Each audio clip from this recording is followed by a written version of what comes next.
พี่น้องสิเนาะลูกหลานเด้บ่เกี่ยวอีกกับวันน่ะขอให้ขึ้นแล้วบ่ขอให้พร้อมเนาะถือว่าแล้วนี่ถือว่ามื้ออื่นหรือมื้อหือแบบว่าเอาแบบสะดวกสบายเนาะสบายเลยที่เอาวันที่25ก็ได้วันที่25คันว่า25เฮายังจากขึ้นเฮือนแล้วล่ะเฮาก็สิเมื่อเลยเอาแบบสั้นช้าเนาะ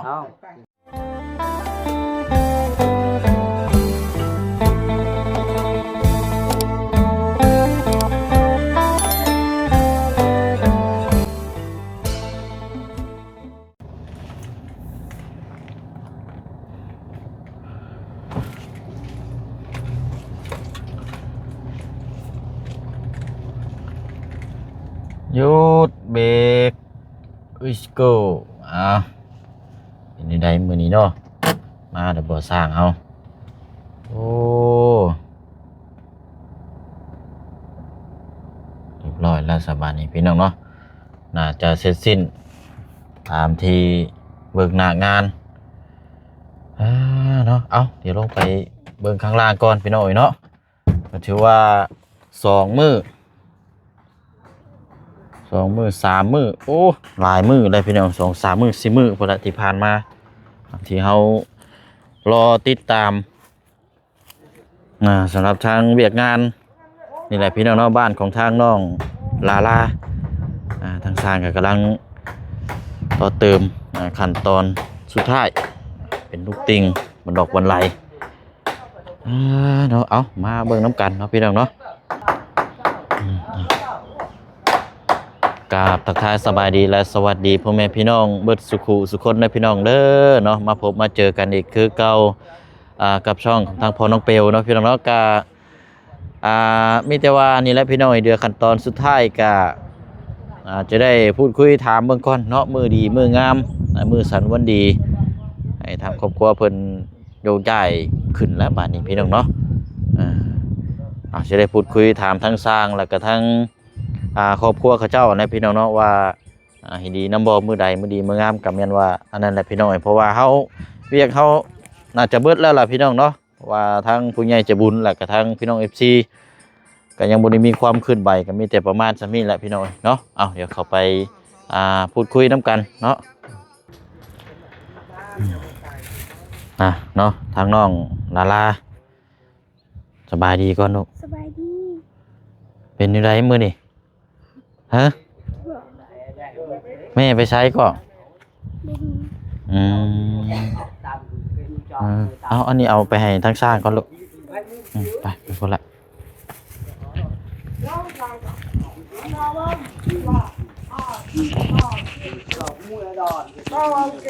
โอ้สร้างเขาเนาะเอาสบายดีเนาะโอ้ยห่างหายไปหลายมือได้เนาะกลับมาแล้ววันนี้เนาะโอ้ยแล้วพี่หน่อยเนาะเอาน้ำเนาะได้กระเวียกเนาะกันสิปะสิบ่เบิ่งบ่แย่งกันมันก็บ่คือเด้เนาะติแล้วพี่หน่อยได้กระเวียกงานกันได้ออกกลับเข้ามาสู่โหมดลุยงานนำกันต่อบัดนี้เนาะอันนี้กำลังเฮ็ดบันไดเนาะโอ้ยเฮ็ดคักดอนี่ตออยู่นี่เนาะเอาอันนั้นพี่น้องเอ้ย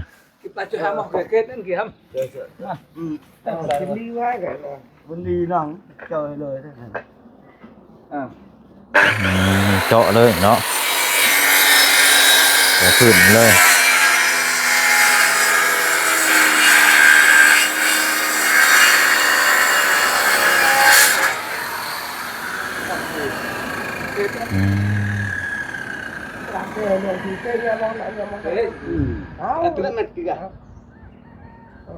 อันนี้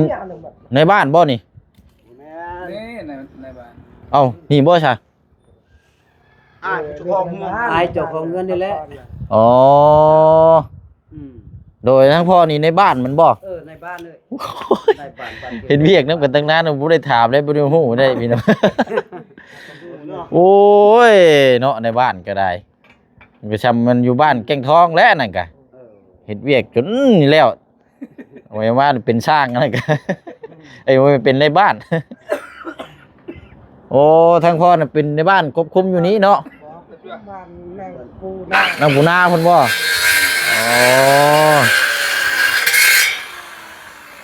โอ้ยเนาะพี่น้อง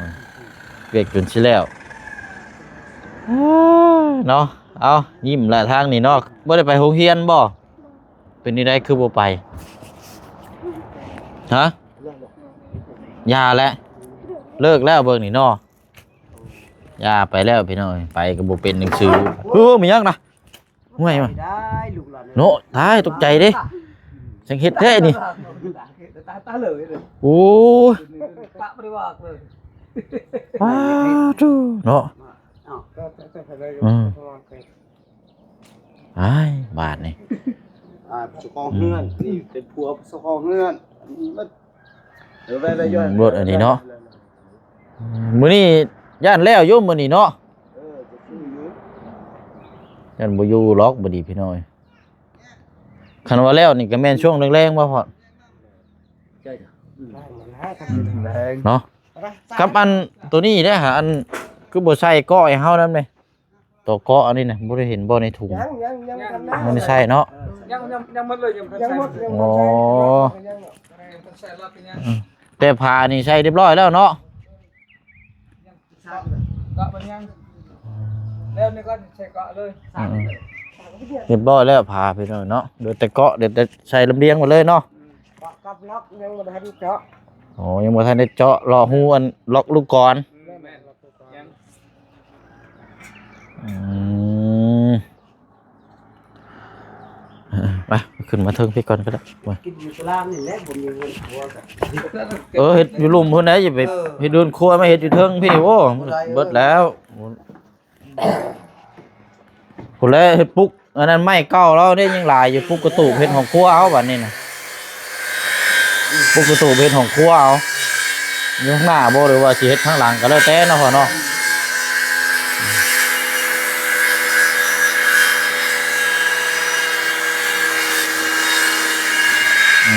นี่แหละเพราะว่าไม้ยังหลายอยู่ได้ไม้เสา เอาไม้คนนั้นแหละ ไม้เสาเราให้เรามุงกระตูบเฮ็ดของครัวเอาเองบัดนี้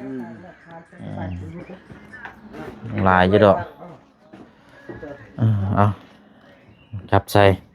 เดี๋ยวเด้อแกน่ะก็ตาเปล่าก็เป็นเราทำนั่นจริงคัดเหรอคัดแล้วทำไม เรียบร้อยแล้วสระนี่เนาะให้สระนอนอยู่ใน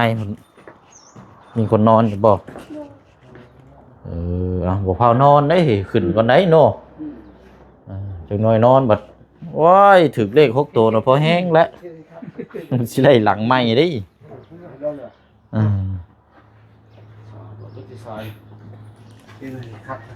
มมื้อพี่น้อง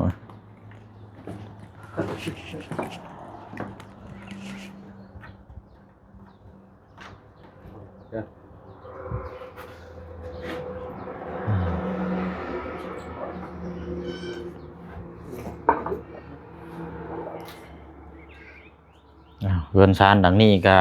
ปลูกสร้างขึ้นนี่บ่ได้มีว่ามอบให้ผู้ใดคนนั้นคนนี้พี่น้องให้อยู่นํกันเบิดห้ามผิดห้ามเถียงกันไผเถียงนะไผเว้าก่อนแม่นออกไปเลยเอาคนดีๆอยู่เฮือนหลังนี้ทางผู้ใหญ่เพิ่นแนะนำมาประมาณนี้ให้ถึกให้ตองกันบ่ให้ผิดให้เถียงกันไผอยู่ก็ได้ทางน้องดารานี่ก็เพิ่นว่าอยากบ่อยากไปอยู่บ้านผัวก็ย้ายมาก็เอาผัวมาอยู่นํก็ได้ก็เป็นคู่เป็นคนเนาะทำเบิ่งหักแพงกันอยู่นำกันไล่เบิดพี่น้องเอ้ยเป็นเพื่อนที่สร้างให้ทั้งครอบครัวเนาะกันสิว่าก็เป็นเงินสร้างให้บุคคลคนใดคนหนึ่ง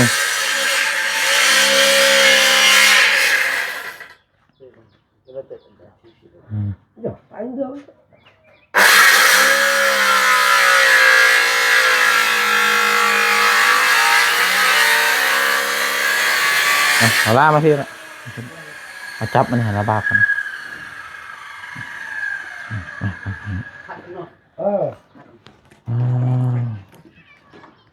เอาเบิ่งน้ำกันพี่น้องได้แล้วบ่พอดีเนาะได้แล้วนี่ มันห่าง พ พอแล้วเพื่อตอกตะปูเขามันก็แน่นละพวกยิกอย่างเฮาก็ชุกเขานี่ มันคัดมาถือคัดนี่มันอ่อนนี่ มันยังคัดอยู่บ่ ยังคัด ใช่ มันห่างหมดเลย คัดยังได้อันมาคัดกัน คัดแล้วมันเตะยังละเขาเลย เอาผ้าเชาะก็ได้นิดนึงเชาะแตะๆเอานิดนึงค่ะ คัดบ้านกระดาษเป็นไงคัดบ้านกระดาษ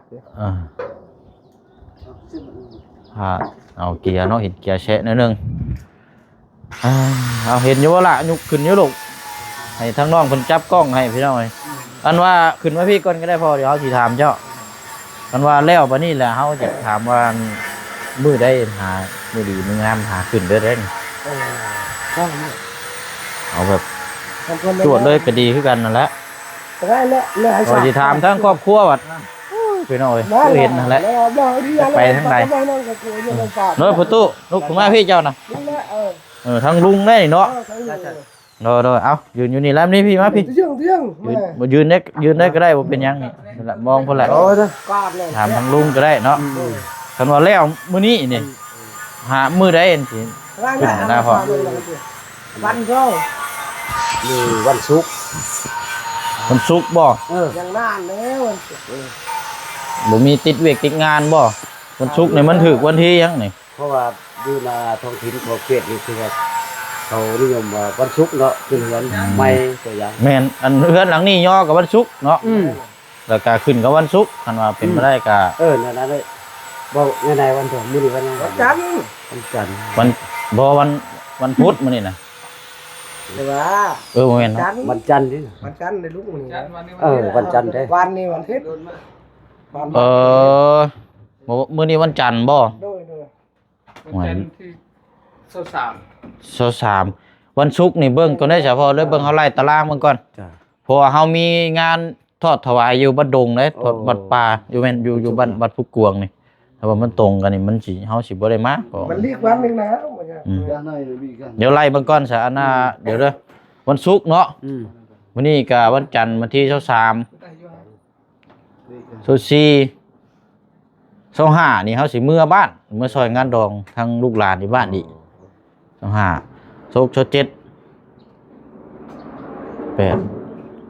8 นี่มันบ่ฮัด พัน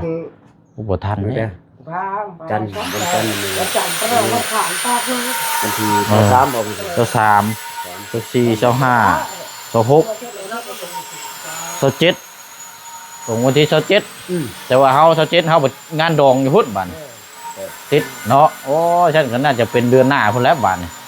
ไอ้เป็นเราจะหลอกกันตัวเลย เนาะพ่อเนาะเอาเป็นเดือน3เลยไปพุ่นซะเนาะบ่ทันแล้วใช่พี่น้อง สีเนาะลูกหลานเด้บ่เกี่ยวอีกกับวันน่ะ ขอให้ขึ้นแล้วบ่ขอให้พร้อมเนาะ ถือว่าแล้วนี่ถือว่ามืออื่นหรือมือหือ แบบว่าเอาแบบสะดวกสบายแล้วเนาะ สบายเลย เดี๋ยวเดิมมื้อนี้23 มอง 24 เลยไงนายเฉพาะไง 25 ถ้ามันยังนาน นาน เอาวันที่25ก็ได้ วันที่25 คันว่า25เฮาหลังจากขึ้นเฮือนแล้วนะเฮาก็สิเมื่อเลย เอาแบบสั้นช้าเนาะ เอา ปลากเลย โดย 3วันจันทร์เนาะ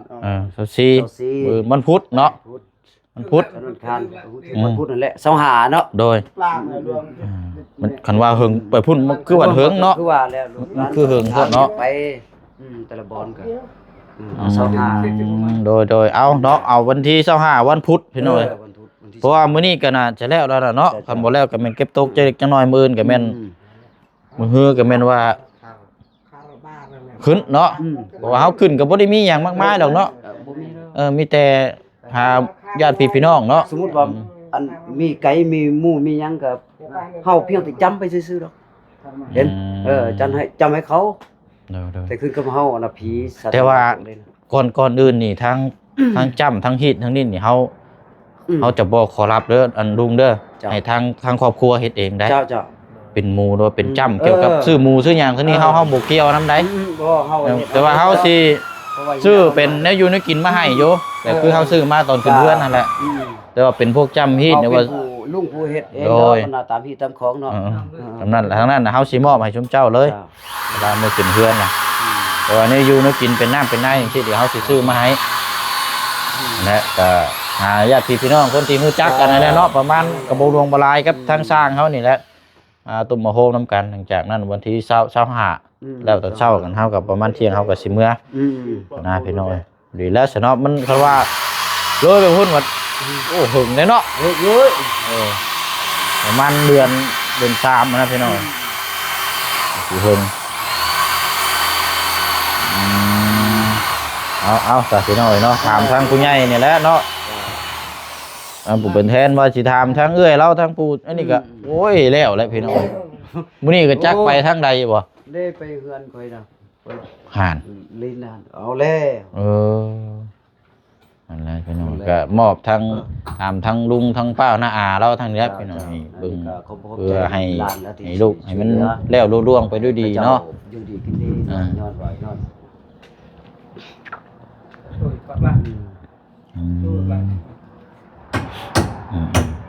อะไรพี่น้องได้ทำหูน้ำกันวันที่25เด้อพี่น้องตอนเช้าเนาะตอนเช้าก็แม่นขึ้นแล้วก็แม่นอันนี้เดี๋ยวช่วงแรงๆเฮาสิเข้ามาให้ทางเพิ่นเก็บไม้เก็บหยังไว้นี่ก่อนบัดนี้ว่าพวกไม้พวกนี้ต้องใช้ทั้งเทื่อสิให้อันว่านั่นก็เฮ็ดเตียงซะเฮ็ดเตียงไว้นั่งเพื่อวันที่25เพื่อวางพี่น้องนั่งอยู่ยังกินเนาะประตูเนาะเป็นอันนั้นมันยังลายเสานี่ก็ยังลายอยู่หั่นให้พวกอันดา3คนสิเหลือเฮ็ดเตียงเนาะแม่นนั่นแหละเอาจับเฮ็ดเตียงนั่งเลยซะนั่นแค่นี้เจาะเรื่องเราในเวลากินตะเตียงแอนเตียงก็คือเตียงต่อโลดตะปูเฮาก็ได้อยู่ดอกจับใส่รถเตียงนั่ง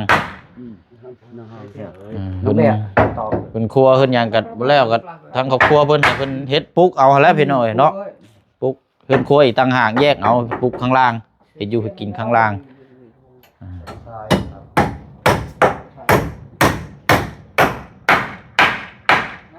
โอ้หักแล้วบาทนี่เรียบร้อยเนาะไล่มาพี่แล้วบาทนี่เนาะ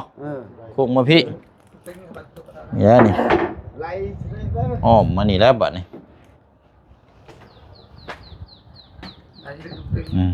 ลูกติ้งนี่คือบ่พอเป็นอันนึงเลยดูประมาณจักโตคันมันบ่พอนั่นเดียวเด้อ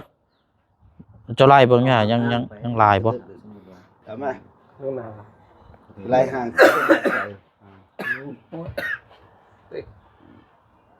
ได้เบิ่งเดี๋ยวหาลูกติงเฮาซื้อมา2มัดแล้วเนาะไล่เบิ่งอยู่พอประมาณอีก2มัดเอาเม็ดแทกก่อนมันง่ายนี่ได้มัดนึง7แถวนี้7บ่7อยู่หั่นมันมี3 7ตัดในมวยเลยเด้ตอดที่มวยเลยติดอยู่นี่ก็ต้องติดกันแล้วนั่งจะตัดแต่นักจังเลยเป็นแปะแปะเนาะลองไล่เบิ่งตัวนี้7เป็น10เนาะมัดนึงพอดีอยู่หั่นเนาะบัดนี้อยู่หั่นเดือ5เอาไล่ไป5บัดนี้ไปฮอดมันเดือจักโตบัดนี้แถวนี้นี่10ลูกพอดีแถวนี้พอดีเดือมัดนึงพอดีนี่ประมาณ114นี่แหละ7คือกันแหละใช่คือว่า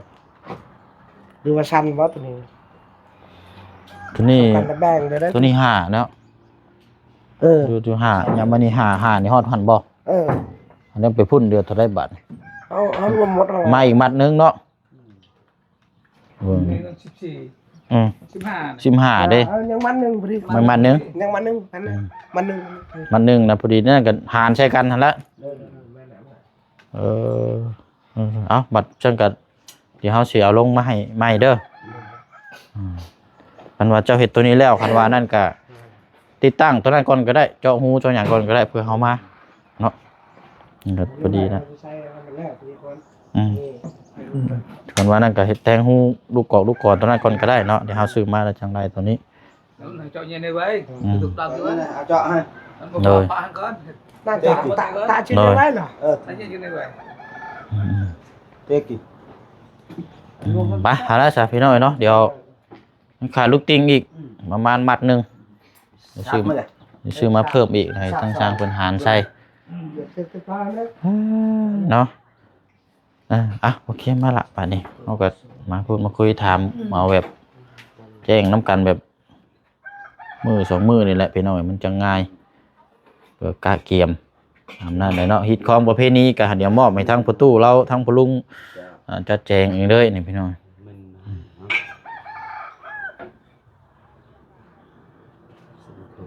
ถ้าเป็นพวกไม้นั่นก็เฮ็ดเตียงเด้อเฮ็ดเตียงนั่งไม้แป้นเนี่ยตอกแค่รถพอได้นั่งมือขึ้นเพื่อนนี่แหละ เอามาเลยมาใช้ก็ ไปเล่น โอ้ยเนาะเป็นผู้สาวนี่โอ้มาแต่หาลิ้นเอาฉันเนาะเดี๋ยวเฮามาใหม่เด้อผู้ตู้เด้อเดี๋ยวพุ่นละเดี๋ยวเข้ามาใหม่อันจังว่ากันพี่น้องเพราะตัวนี้ยังขาดอยู่เลยไปเนาะโอ้เอาอะไรดอกเนาะ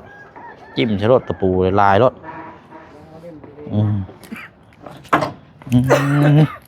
ไปเนาะไม่เขายังลายอยู่พี่น้องให้เป็นเฮ็ดเตียงนั่งไว้นั่งเฮ็ดอยู่เฮ็ดกินนั่งกินข้าวขี้น้ำยังขาดลูกติ่งเดี๋ยวนี้พี่น้องอันนี้ซื้อมาเพิ่มอีกบัดนี้พี่น้องเนาะโอ้ยไปเนาะคลิปนี้ก็สิได้ล่ำลาไปอีกคือเก่าคือเดิมเด้อพี่น้องเด้อเนาะพี่และน้องไปก่อนเรามาติดตามเบิ่งความสำเร็จน้ำกันอาจจะเป็นช่วงแรงๆหรือว่าช่วงมื้อเช้าพี่น้องเนาะอันนี้ขึ้นอยู่กับน้ำช้างติดตามเบิ่งน้ำกันผลงานเนาะพี่น้องเนาะไปเนาะลาพี่และน้องไปก่อนพบเจอกันในคลิปหน้าอยู่ดีมีแห้งร่ำรวยบดสุขุสุขคนบ๊ายบายแล้วพี่น้องเด้อเนาะสบายดี